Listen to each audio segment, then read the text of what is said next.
Halo, selamat sore sahabat Aura semuanya. Kembali lagi bersama saya Ratu Aura di segmen Bedah Masalah.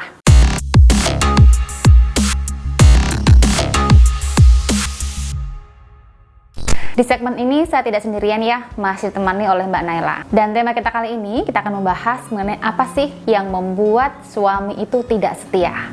Nah, dari tema tersebut nih, ada salah satu kasus dari klien saya, dan ini cukup menarik ya untuk saya bahas di segmen Bedah Masalah ini. Silahkan Mbak Naila untuk membacakannya.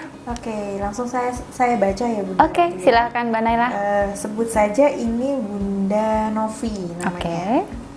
Halo, Assalamualaikum Bunda Ratu. Nama saya Novi, namanya disamarkan. Saya adalah seorang wanita yang bekerja sebagai manajer di salah satu bank BUMN. Singkatnya, suami saya saat ini selingkuh dengan orang yang sama sebelum dia menikah. Jadi, studi kasusnya, suami saya sebelum menikah dengan saya itu pernah selingkuh Dengan orang yang sama. dengan orang gitu ya? yang sama. Oke. Nah, saya berharap setelah pernikahan dia mau berubah seperti itu.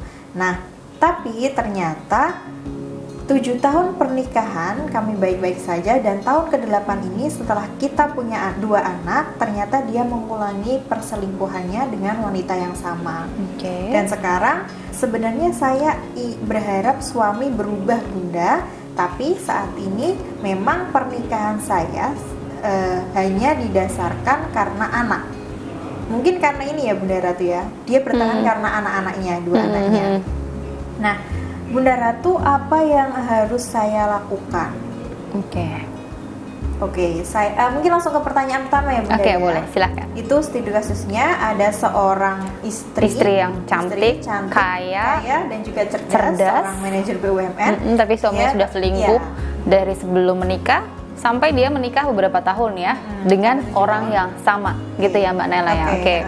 Yang pertanyaan pertama, alasan yang mendasari suami tidak setia sama istrinya, kan istrinya udah cantik dan juga cerdas, kaya, tapi kok masih nggak setia, itu apa ya? Oke, ada beberapa alasannya. Kalau saya lihat di sini, kenapa suaminya itu bisa sampai nggak setia ya sama si istri dan selingkuh dengan orang yang sama? Alasan pertama, bisa jadi dia insecure dengan istrinya. Ya mungkin dia merasa saya tidak kaya seperti istri saya tidak cerdas seperti istri saya. Nah, alhasil dia itu insecure, dan dampaknya ya dia mencari wanita yang seimbang dengan dia, yang bisa dilihat orang itu, kok ini cocok ya, kok wanita ini tuh bisa membuat saya tuh lebih percaya diri dibanding dengan istri saya. Itu alasan yang pertama. Dan alasan yang kedua di sini karena kecanduan ya Mbak Naila ya. Ya sama seperti pria yang suka konsumsi alkohol. Zamannya dia masih muda konsumsi alkohol. Setelah menikah, dia stop alkohol. Lama-kelamaan, dia tuh merasa, kok ada yang aneh ya di bibir saya. Kok ada yang aneh dari tubuh saya. Saya kok merasanya kurang sesuatu ya, kurang ada gairah hidup kalau saya nggak mengkonsumsi alkohol tersebut. Nah, seperti itu juga dengan kehidupan si pria tadi, si suaminya ibu tadi ya, sebut saja Ibu Novi tadi ya Mbak Nela ya. Kita akan selalu menjaga rahasia klien kami, tapi ini hanya nama samaran saja, Ibu Novi ya. Bisa kecanduan karena dia yang dulunya pernah main wanita sebelum menikah, dan sudah menikah itu dia merasa kok ada sesuatu yang kurang. Nah, alhasil dia melakukan hal yang sama lagi. Itu yang kedua. Kemudian yang ketiga, di sini pemahaman yang rendah dalam komitmen janji pernikahan. Janji pernikahan itu kan dia tuh harus bisa menerima pasangannya setia sampai meninggal, terus dia menerima pasangannya baik itu sakit, sehat, kaya atau miskin, dia tetap setia. Tapi dia nggak bisa berkomitmen di situ, dia nggak paham tentang komitmen janji pernikahan tersebut. Ya dampak buruknya ya dia nggak setia dalam pernikahannya. Itu yang ketiga. Kemudian yang keempat, ekspektasi si pria ini atau si suaminya Ibu Novi ini itu tidak sesuai dengan realita. Dia menginginkan istri yang bisa dipimpinnya, tapi ternyata si istri ini lebih dominan dalam rumah tangganya atau lebih menguasai. Ya bisa jadi ya, karena si istri berpenghasilan yang jauh lebih tinggi dibanding suaminya. Bisa jadi juga si istri ini lebih cerdas dibanding si suaminya. Alhasil ya suaminya ini, apa yang dia pikirkan sebelum dia menikah kok ternyata berbeda dari yang dia inginkan. Dan apa yang dia inginkan dari istrinya itu nggak ada di istrinya. Kayak gitu Mbak Naila, itu yang keempat. Dan yang kelima di sini adalah kebosanan. Bisa jadi dia bosan dengan istrinya. Kebosanan di sini itu terjadi karena aliran energi aura cinta dari si istri itu sudah melemah, tidak bisa menarik lagi energi cinta si suami. Dampak buruknya ya bosan dan akhirnya ya suami selingkuh kayak gitu Mbak Naila. Itu ada 5 ya tadi alasannya kenapa suaminya si Bu Novi ini tidak setia dalam pernikahannya gitu. Lalu apa sih Bunda yang harus istri lakukan ketika tahu suaminya selingkuh? Apakah dia harus mengakhiri pernikahan itu atau harus dilanjutkan? Tadi kan Ibu Novi tadi bilangnya kalau dia tuh ingin bertahan atas dasar anak-anak. Itu salah sih ya Mbak Naila ya. Menurut saya itu salah. Karena kalau bertahan atas dasar anak-anak, nggak ada rasa cinta lagi. Rasa cintanya sudah hambar. Dan apapun yang dikerjakan di rumah itu nggak dilakukannya dengan setulus hati, dengan ikhlas. Dia nggak akan melakukannya seperti itu. Dia akan merasa menderita seumur hidupnya. Kalau memang si Ibu Novi ini ingin rumah tangganya harmonis lagi dan bebas dari orang ketiga, dan suaminya itu benar-benar meninggalkan selingkuhannya, ya bertahanlah atas dasar cinta. Kalau memang sudah tidak cinta, ya lepaskan. Kalau itu memang membuat Ibu Novi menderita dan tidak bisa memaafkan kesalahan suami atas perselingkuhan yang kedua kali, ya udah lepaskan. Karena Ibu Novi ini berhak untuk mendapatkan kebahagiaan. Kalau Ibu Novi melepaskannya, dia akan lega.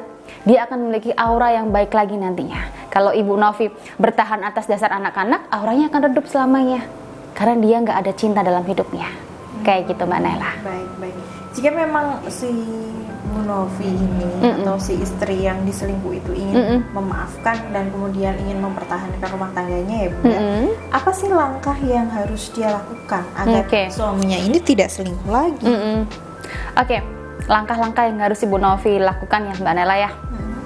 Di sini yang pertama, Ibu Novi mungkin dari awal terlalu percaya diri ya, karena kan mungkin dia sudah cantik, sudah kaya, sudah cerdas. Dia merasa percaya diri, suamiku nggak bakal selingkuh lagi lah, kan aku udah cantik, kan aku udah cerdas, udah percaya diri. Jangan percaya diri seperti itu, karena perselingkuhan itu terjadi. Itu tidak hanya buat orang cantik, cerdas, kaya saja, semua orang tuh pasti merasakannya. Jadi alangkah baiknya tetap perbaiki semuanya. Ya jangan terlalu percaya diri boleh, tapi jangan keterlaluan lah. Yang namanya suami itu kan kepengennya tadi ya diinginkan oleh istrinya, kepengennya diakui oleh istrinya dan tidak insecure, lebih percaya diri. Jadi kita harus sama-sama mendukung suaminya agar suaminya itu nggak merasakan insecure atau tidak percaya diri karena status derajatnya tadi yang di bawah si istrinya tadi. Itu yang pertama yang harus istri lakukan. Yang kedua di sini, jauhi situasi yang berisiko terjadinya perselingkuhan. Ya kita harus terbuka ya, sesama pasangan itu kita harus terbuka, jangan ada saling tertutup. Kalau memang ada masalah kecil pun, sekecil apapun itu, dibicarakan baik-baik sama suami. Dan kalau dibicarakan jangan pakai emosi, tapi dibicarakan dari hati ke hati, biar masalah sekecil apapun itu bisa langsung diselesaikan. Kemudian introspeksi diri dan mau mengakui kesalahan kepada pasangan, itu sangat penting sekali. Kemudian yang ketiga, menjaga komunikasi agar lancar dan berkualitas. Ya namanya suami itu kan kalau pulang kerja, istri juga pulang kerja, sama-sama capeknya ya. Pasti yang diobrolkan itu tentang anak-anak, tentang pekerjaan. Itu tidak berkualitas sama sekali. Tapi bicarakanlah tentang masa depan berdua. Seperti apa sih rumah tangga mereka ke depannya, bagaimana menjalin hubungan yang intim, entah itu membahas masalah ranjang atau yang lainnya. Yang penting itu berkualitas. Jangan hanya membahas tentang keluhan dan keluhan saja, karena itu akan membuat pasangan gak nyaman nantinya. Itu yang ketiga. Yang keempat di sini, jangan suka mengatur pasangan, karena rumah tangga itu nggak mau ya kalau kita tuh sama-sama diatur ya. Yang namanya pasangan tadi, seperti pasangannya Ibu Novi ini kan, mungkin dia status ekonominya di bawah Ibu Novi ya, dan dia merasa tidak nyaman di rumahnya karena si Ibu Novi ini terlalu mengekang dia. Ibu Novi ini terlalu posesif sama pasangannya. Jangan seperti itu, karena pria ataupun wanita itu nggak suka diatur-atur oleh pasangannya. Kemudian yang kelima, berkomitmen memuaskan pasangan, khususnya hubungan ranjang. Ini sangat penting sekali. Kalau si istri itu berkomitmen bisa memuaskan dalam hubungan ranjang, si suami itu nggak akan merasakan kebosanan ataupun merasakan kebosanan dalam hubungan intim atau kebosanan dalam hubungan rumah tangga. Dan kalau 5 hal tersebut itu dilakukan, maka aura cinta, jalinan energi aura cinta antara si istri dengan suami itu akan semakin kuat lagi nantinya. Alhasil suami akan benar-benar setia dan terhindar dari orang ketiga. Kayak gitu Mbak Naila. Oh baik, terima kasih Bunda untuk bedah masalah kali ini Bunda ya. Itu tadi tentang apa yang membuat suami tidak setia. Terima kasih Bunda untuk pertanyaan. Oke, cukup ya Mbak Naila ya untuk jawabannya hari ini. Semoga bisa bermanfaat juga untuk salah satu sahabat kami tadi ya. Untuk namanya Ibu Novi ini bukan nama yang asli tapi nama samaran. Semoga bisa bermanfaat untuk sahabat orang semuanya. Dan jika memang masih ada masalah dalam rumah tangga Anda boleh lo berkonsultasi dengan saya dengan menghubungkan konsultasi di sini. Jangan lupa ya, subscribe dan klik juga tombol loncengnya agar Anda tidak ketinggalan informasi menarik lainnya seputar rumah tangga dari kami. Terima kasih, sampai jumpa di video kami selanjutnya.